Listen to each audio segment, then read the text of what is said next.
지금 이 순간 여러분 주변에 조용히 사라진 사람이 한 명쯤 있지 않나요? 몇 년 전까지만 해도 분명히 곁에 있었는데 어느 날부터인가 연락이 뜸해지고 소식이 끊기고 그러다 문득 들려오는 말 한마디.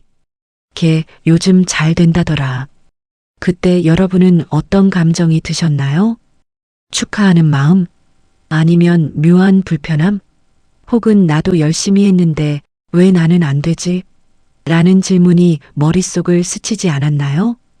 오늘 저는 그 질문에 대해 이야기하려 합니다. 노력과 운. 이 두 단어는 우리 삶에서 항상 따로따로 이야기됩니다. 노력파는 운 같은 건 없어. 다 실력이야라고 말하고 운을 믿는 사람은 아무리 해봐야 때가 맞아야지라고 말합니다. 그런데 저는 오늘 이 두 가지가 동시에 일어나는 바로 그 순간에 대해 이야기하려고 합니다. 그 순간은 반드시 옵니다. 단 한 번은 준비된 사람에게만 보이는 것. 1974년 미국 뉴욕의 한 식당 주방입니다. 22살의 청년이 설거지를 하고 있습니다. 손은 트고 발은 퉁퉁 부어 있습니다. 하루에 15시간씩 일합니다. 집에 돌아오면 쓰러지듯 잠이 들고 눈을 뜨면 또 주방으로 달려갑니다. 이 청년의 이름은 중요하지 않습니다. 그보다 중요한 건 그가 설거지를 하면서도 손님들의 음식 접시를 눈으로 쫓았다는 겁니다. 어떤 음식이 남고 어떤 음식이 깨끗이 비워지는지, 손님들이 어떤 표정으로 첫 한 입을 먹는지, 주방장이 소스를 만들 때 어떤 순서로 재료를 넣는지 아무도 가르쳐 주지 않았습니다. 그가 배워야 할 위치도 아니었습니다. 그냥 봤습니다. 매일 조용히. 3년 후 식당에 화재가 났습니다. 주방장이 갑자기 일을 그만두게 되었고 식당은 발등에 불이 떨어졌습니다. 오너가 주방을 돌아보다 이 청년을 발견했습니다. 너 할 줄 알아? 청년은 고개를 끄덕였습니다.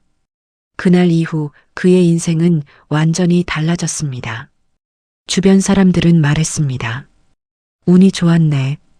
그런데 정말 그랬을까요? 그 식당에는 설거지하는 사람이 3명이었습니다. 나머지 2명은 퇴근 후 술을 마시거나 이어폰을 끼고 음악을 들었습니다. 그들에게 오너가 똑같이 물었다면 그들은 뭐라고 대답했을까요? 저는 설거지만 했는데요.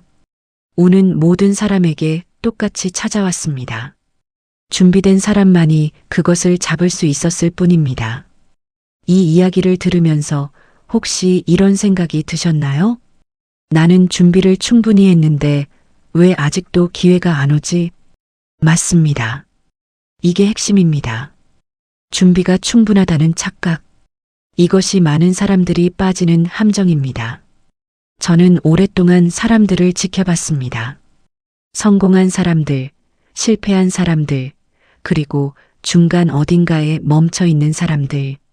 공통적으로 발견한 게 하나 있습니다. 성공한 사람들은 기회가 오기 훨씬 전부터 이미 기회가 온 것처럼 살았습니다. 무슨 말인지 더 자세히 설명하겠습니다. 노력에는 종류가 있다. 여러분은 지금 어떤 노력을 하고 계신가요? 노력에는 크게 3가지 종류가 있습니다. 첫 번째는 소비형 노력입니다.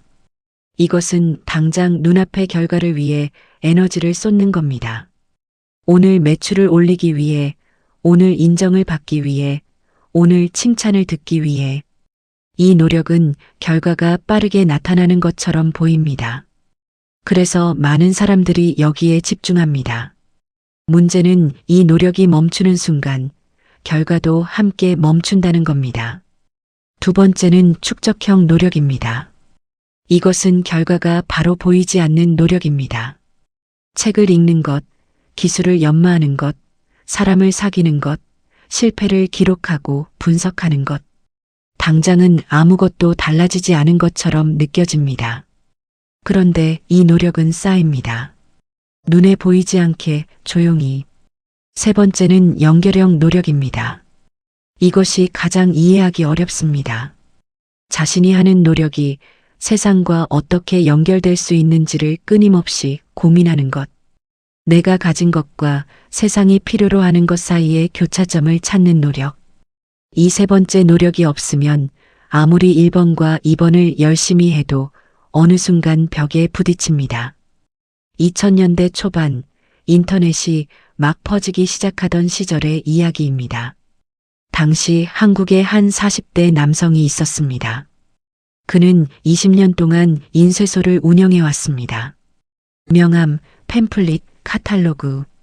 손으로 하나하나 조판을 맞추던 사람이었습니다. 인터넷이 퍼지자 주변에서 말했습니다. 이제 인쇄업은 끝났어. 다 온라인으로 가는 거야. 그의 동료들 중 많은 수가 폐업을 선택했습니다. 혹은 다른 업종으로 떠났습니다. 그런데 이 남성은 달랐습니다.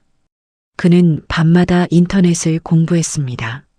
아들한테 물어보고 인터넷 카페에 가입하고 온라인 쇼핑이 어떻게 돌아가는지 눈으로 확인했습니다. 50살이 다 된 나이에 자존심을 내려놓고 처음부터 배웠습니다. 그리고 그는 깨달았습니다.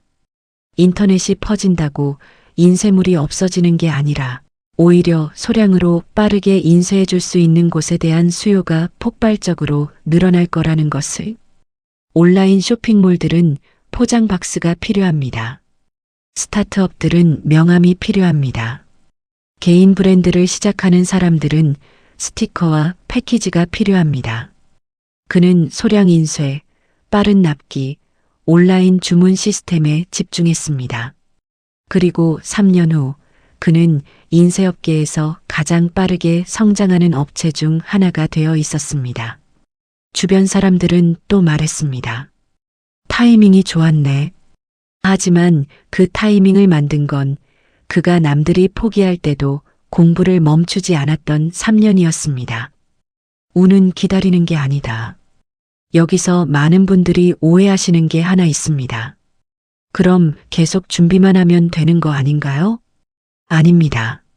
준비만 하는 건 반쪽짜리입니다.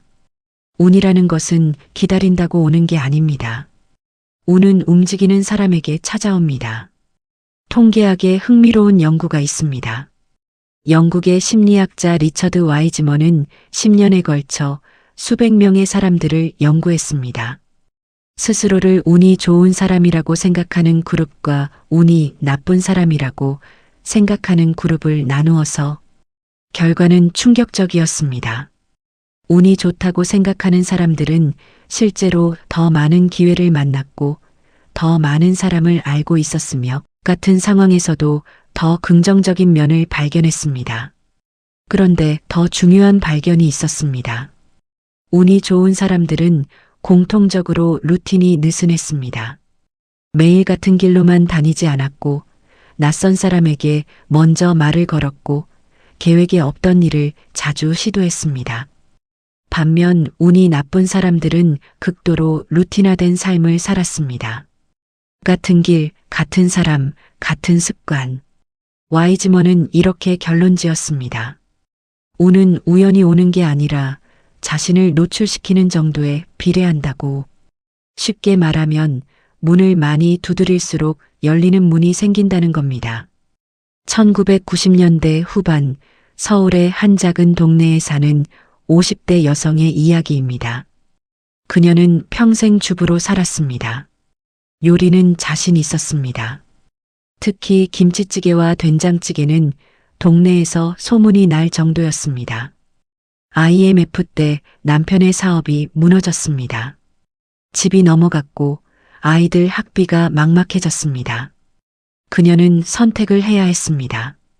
주변의 도움을 기다리거나 직접 나서거나. 그녀는 나섰습니다. 처음에는 아파트 입구에서 반찬을 팔았습니다. 반찬통 2개 들고 추운 겨울에 나서서 창피했습니다.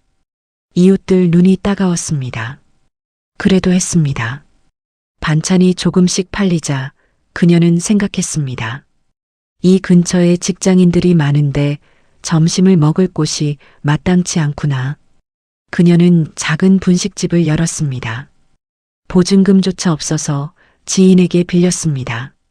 메뉴는 단 3가지였습니다. 된장찌개 정식, 김치찌개 정식, 비빔밥. 줄이 서기 시작했습니다. 그 줄이 눈에 들어온 사람이 있었습니다. 인근 대기업의 구내식당 납품업자였습니다. 사장님, 저희 회사에 반찬 납품해 보실 생각 없으세요? 10년 후 그녀는 수십 명의 직원을 둔 식품 제조업체의 대표가 되어 있었습니다. 운이 좋았을까요?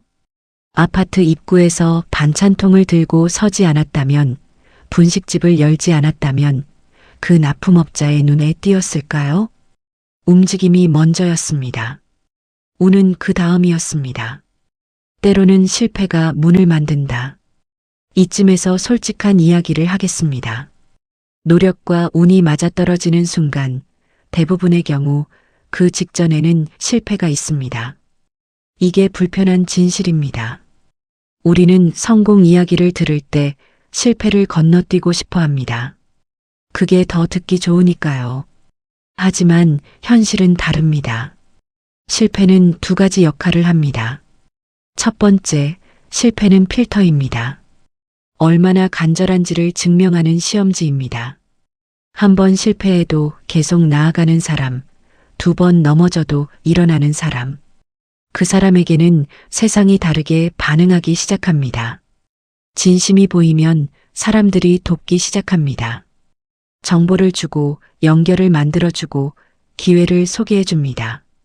2번째, 실패는 지도입니다. 어디가 막혀 있는지, 무엇이 부족한지를 가장 정확하게 알려주는 것이 바로 실패입니다. 성공에서는 배울 것이 적습니다. 실패는 구체적입니다. 왜 안 됐는지, 무엇을 놓쳤는지, 어디서 틀어졌는지. 그 지도를 읽을 수 있는 사람이 결국 목적지에 도달합니다. 일본의 한 기업인 이야기를 해보겠습니다. 그는 젊은 시절 사업에 2번 실패했습니다. 첫 번째는 식당, 2번째는 무역업. 빚만 잔뜩 남겼습니다. 3번째 도전 앞에서 그는 망설였습니다. 그때 그의 멘토가 말했습니다. 실패를 2번 했다는 건 2번 더 남들보다 많이 배웠다는 거야. 대부분의 사람들은 실패가 두렵다는 이유만으로 시작조차 안 해. 넌 이미 그들보다 2발짝 앞에 있어. 이 말이 그의 마음에 꽂혔습니다. 그는 3번째 사업을 시작했습니다. 이번엔 자신이 2번의 실패에서 배운 것들을 총동원했습니다. 사람 관리의 실수, 현금 흐름의 오판, 시장 파악의 허점. 이 모든 것을 반면교사로 삼았습니다. 그리고 3번째 사업은 성공했습니다. 나중에 그가 인터뷰에서 말했습니다. 2번의 실패가 없었다면 3번째 성공도 없었을 겁니다. 실패는 제 가장 훌륭한 스승이었습니다. 여러분에게 지금 실패가 있다면 그것은 당신이 시도했다는 증거입니다. 시도하지 않은 사람에게는 실패도 없습니다. 그리고 그들에게는 성공도 없습니다. 결정적 순간의 해부학. 이제 핵심으로 들어가겠습니다. 노력과 운이 맞아떨어지는 바로 그 순간, 어떤 일이 일어나는 걸까요? 저는 그 순간을 3개의 층으로 나눠서 설명하겠습니다. 첫 번째 층 준비의 임계점. 모든 노력에는 임계점이 있습니다. 물이 99도에서는 끓지 않다가 100도에서 끓듯이 노력도 어느 순간 갑자기 터지는 지점이 있습니다. 문제는 우리가 95도, 97도, 99도일 때 포기한다는 겁니다. 이렇게 해도 안 되네. 내가 잘못된 방향으로 가고 있나? 그 순간이 가장 위험합니다. 거의 다 온 것처럼 보이지 않기 때문에 되레 멀리 있다고 착각합니다. 성공한 사람들에게 물어보면 공통적으로 이런 말을 합니다. 포기하려던 바로 그 직전에 기회가 왔어요. 이게 우연일까요? 아닙니다. 그들이 임계점까지 버텼기 때문입니다. 2번째 층 기회의 좁은 창. 기회는 활짝 열린 문으로 오지 않습니다. 좁은 틈으로 옵니다. 그리고 짧게 열렸다가 닫힙니다. 준비되지 않은 사람은 그 틈을 봐도 저게 기회인가 의심합니다. 확인하는 동안 창이 닫힙니다. 준비된 사람은 그 틈을 보는 순간 직감합니다. 그리고 뛰어듭니다. 이 직감은 타고나는 게 아닙니다. 수백 번의 시도와 실패가 만들어낸 패턴 인식입니다. 수천 시간의 공부가 쌓인 판단력입니다. 루이 파스테르가 남긴 유명한 말이 있습니다. 기회는 준비된 마음을 좋아한다. 이 말은 단순한 격언이 아닙니다. 과학자인 그가 직접 경험한 진실이었습니다. 페니실린의 발견도, 백신의 개발도 누군가가 그냥 보고 지나친 현상을 파스테르는 붙잡았습니다. 수십 년의 연구가 그에게 그 순간을 알아볼 눈을 주었기 때문입니다. 세 번째 층 실행의 용기. 기회를 알아봤다고 해서 끝이 아닙니다. 많은 사람들이 기회를 보고도 실행하지 못합니다. 지금은 때가 아닌 것 같아. 조금 더 준비하고 나서 실패하면 어떡하지? 이 목소리는 너무 달콤합니다. 안전하게 느껴지니까요. 하지만 기회는 완벽한 타이밍을 기다려주지 않습니다. 70%의 준비와 100%의 실행이 100%의 준비와 0%의 실행보다 낫습니다. 완벽하게 준비된 후에 시작하는 사람은 세상에 없습니다. 시작한 후에 완벽해지는 사람만 있을 뿐입니다. 시니어에게 주어진 특별한 무기. 지금 이 영상을 보시는 분들 중 젊었을 때의 기회를 놓쳤다고 생각하시는 분이 계실 겁니다.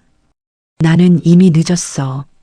이 생각, 저는 정면으로 반박하겠습니다. 오히려 인생의 후반전에 접어든 분들에게는 젊은이들이 가지지 못한 특별한 무기가 있습니다. 첫 번째 무기는 경험의 깊이입니다. 수십 년의 삶이 만들어낸 판단력. 이것은 어떤 책으로도 어떤 학교로도 배울 수 없는 것입니다. 어떤 사람이 믿을 만한지, 어떤 계획이 현실적인지, 어떤 위기가 진짜이고 어떤 것이 과장인지. 이 감각은 세월이 만들어줍니다. 두 번째 무기는 관계의 두께입니다. 살면서 쌓아온 인간관계. 30년, 40년, 때로는 50년에 걸쳐 형성된 신뢰. 이것은 젊은이들이 아무리 노력해도 단기간에 만들 수 없는 자산입니다. 기회는 종종 관계에서 옵니다. 그 관계가 두터운 사람에게 더 많은 기회가 찾아옵니다. 세 번째 무기는 두려움의 면역입니다. 실패를 여러 번 겪고 살아남은 사람은 알고 있습니다. 실패가 끝이 아니라는 것을, 위기가 지나가면 다시 일어설 수 있다는 것을. 이 경험적 용기는 가장 강력한 무기입니다. 젊은 사람들이 실패가 두려워 시작을 못할 때 살아남은 경험이 있는 사람들은 한 발 더 내디딜 수 있습니다. 실제 사례를 하나 더 들겠습니다. 60세의 치킨 프랜차이즈를 창업한 사람의 이야기를 들어보셨나요? 켄터키 프라이드 치킨, KFC의 창업자 커넬 샌더스입니다. 그는 65세에 사회보장연금 수표 $105를 손에 들고 첫 번째 레스토랑 문을 두드렸습니다. 그 이전에 그는 농부였고, 전차 차장이었고, 소방관이었고, 보험 영업사원이었고, 주유소 주인이었습니다. 매번 그럭저럭이었습니다. 그런데 치킨 레시피만은 달랐습니다. 그 레시피를 팔기 위해 19번의 거절을 당했습니다. 19번. 그 숫자를 한번 생각해 보세요. 첫 번째 거절에 포기하는 사람, 10번째 거절에 포기하는 사람, 100번째 거절에 포기하는 사람. 그들은 어떻게 되었을까요? 19번의 거절을 넘어 1010번째 문을 두드린 그는 결국 세계에서 가장 유명한 치킨 브랜드의 창업자가 되었습니다. 65세. 여러분, 지금 몇 번의 문을 두드리셨나요? 그 순간은 어떻게 생겼나? 노력과 운이 맞아떨어지는 순간은 드라마틱하지 않습니다. 이게 또 하나의 진실입니다. 우리는 영화처럼 생각합니다. 어느 날 갑자기 전화가 오고 환호성이 터지고 샴페인이 터지고 현실은 다릅니다. 그 순간은 대부분 아주 조용하게 심지어 알아채지 못하게 지나갑니다. 어느 날 누군가가 메시지를 보냅니다. 저 이쪽 분야에 좀 물어봐도 될까요? 아무 생각 없이 성실하게 답해줍니다. 그 대화가 씨앗이 됩니다. 어느 날 우연히 들어간 세미나에서 옆에 앉은 사람과 명함을 교환합니다. 6개월 후 그 명함 주인에게서 연락이 옵니다. 그게 전환점이 됩니다. 어느 날 블로그에 그냥 쓴 글 하나가 조회수 1위였다가 몇 달 뒤 누군가의 공유로 수천 명이 읽게 됩니다. 그것이 당신의 이름을 알리는 시작이 됩니다. 이 모든 순간들은 그 순간에는 별것 아닌 것처럼 보입니다. 하지만 돌아보면 그게 바로 그 순간이었습니다. 그래서 더 무섭고 더 중요한 겁니다. 준비가 안 되어 있으면 그 순간을 알아보지 못하고 그냥 지나칩니다. 지금 당신이 해야 할 것. 자, 이제 추상적인 이야기는 충분히 했습니다. 구체적으로 이야기하겠습니다. 지금 여러분이 해야 할 것들이 있습니다. 하나, 현재 하고 있는 노력의 종류를 점검하세요. 소비형 노력에만 매달리고 있지는 않나요? 오늘 당장의 결과를 위한 노력만 하고 있지는 않나요? 축적형 노력과 연결형 노력의 비중을 높여야 합니다. 책을 읽고, 배우고, 기록하고, 사람을 만나고, 내가 가진 것과 세상이 필요로 하는 것의 연결고리를 찾으세요. 둘, 루틴을 조금 흔드세요. 와이즈먼의 연구를 기억하시죠? 운이 좋은 사람들은 루틴이 느슨했습니다. 오늘 평소와 다른 길로 걸어보세요. 처음 만나는 사람에게 먼저 인사해 보세요. 익숙하지 않은 분야의 행사에 참석해 보세요. 세상과의 접촉면을 넓히는 것, 이것이 운의 확률을 높입니다. 셋, 실패를 기록하세요. 실패한 후에 왜 안 됐지? 를 깊이 생각하고 그 답을 적어두세요. 이 기록이 나중에 지도가 됩니다. 같은 실수를 반복하지 않고 다음에 비슷한 기회가 왔을 때 더 정확하게 행동할 수 있게 해줍니다. 넷, 70%가 되면 시작하세요. 완벽한 준비를 기다리지 마세요. 완벽한 준비는 오지 않습니다.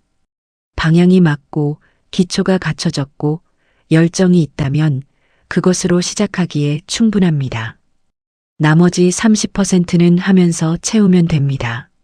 실제로 해보지 않으면 어떤 30%가 필요한지도 모릅니다. 다섯, 기다리되 가만히 있지 마세요. 기다림에도 두 종류가 있습니다.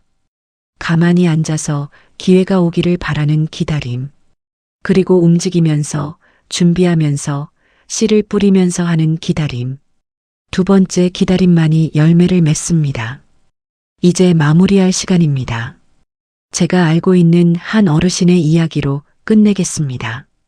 그분은 60대 중반에 귀농을 하셨습니다. 주변에서 말렸습니다. 도시 생활을 수십 년 하신 분이 무슨 농사냐고, 망할 거라고, 힘들어서 못 버틸 거라고. 그분은 그냥 했습니다. 처음 2년은 정말 힘들었습니다. 농사는 아는 게 없었고, 몸은 아팠고, 수확은 형편없었습니다. 하지만 그분은 매일 밭에 나갔습니다. 농부들한테 물어보고 농업기술원에 가고 책을 읽었습니다. 실패한 작물에서 왜 실패했는지 기록했습니다. 3년째 되는 해 그분의 밭은 변하기 시작했습니다. 그리고 5년째 되는 해 인근 농협에서 연락이 왔습니다. 그분이 재배하는 방식이 친환경 인증을 받게 되었고 대형마트 납품 기회가 생겼다는 것이었습니다. 지금 그분은 유튜브 채널도 운영하십니다. 늦게 시작한 농사 이야기를 솔직하게 나누는 채널. 구독자가 수만 명입니다. 그분께 물었습니다. 언제 이렇게 될 줄 아셨어요? 대답이 이랬습니다. 몰랐지. 그냥 오늘 할 수 있는 것을 했을 뿐이야. 그게 쌓이다 보니 어느 날 세상이 반응하더라고. 마이너스 마이너스 마이너스. 여러분, 노력과 운이 맞아떨어지는 순간은 반드시 옵니다. 단 조건이 있습니다. 포기하지 않는 것, 움직이는 것, 준비하는 것, 그리고 그 순간을 알아볼 준비가 되어 있는 것. 그 순간은 화려하지 않을 수 있습니다. 아주 작은 문 하나가 열리는 소리처럼 조용할 수 있습니다. 그러나 그 문 너머에는 당신이 지금껏 쌓아온 모든 것이 꽃 피울 수 있는 땅이 기다리고 있습니다. 오늘도 씨를 심으세요. 비가 오지 않는다고 포기하지 마세요. 뿌리가 깊어지는 시간에도 땅 위에서는 아무것도 보이지 않습니다. 하지만 뿌리는 자라고 있습니다. 조용히, 묵묵히, 확실하게. 그 순간은 옵니다. 반드시 당신에게도. 오늘 이 영상이 도움이 되셨다면 지금 당장 실천할 수 있는 한 가지를 댓글로 남겨주세요. 그 한 줄이 오늘 당신의 씨앗이 될 수 있습니다.